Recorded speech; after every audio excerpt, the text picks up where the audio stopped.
Cracking the code. The secret language of birds. Next time you hear a bird, don't just dismiss it as background noise. Those chirps, trills, and squawks are part of a sophisticated communication system, a language far more complex than we often realize. As for centuries, humans have been captivated by birdsong. But only recently have we begun to truly understand the depth of their conversations. Birds use an astonishing array of vocalization, songs, calls, whistles, and even drumming to convey vital information.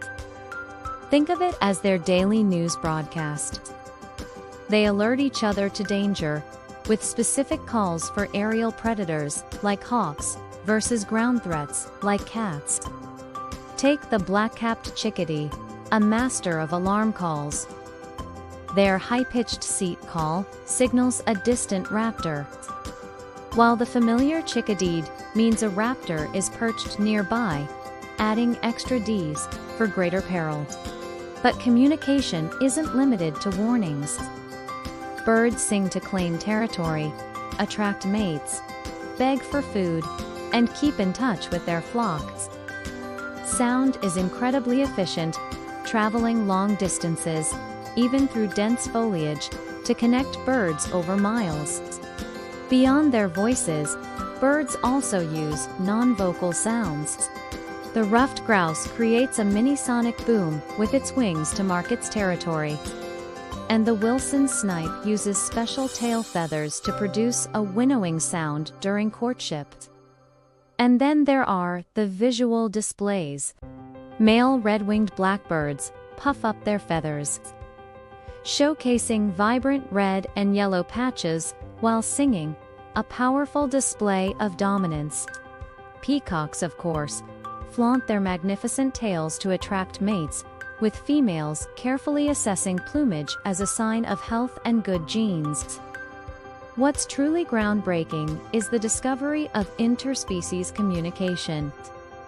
Research shows that red-breasted nuthatches understand the nuanced alarm calls of chickadees, even decoding the exact level of danger.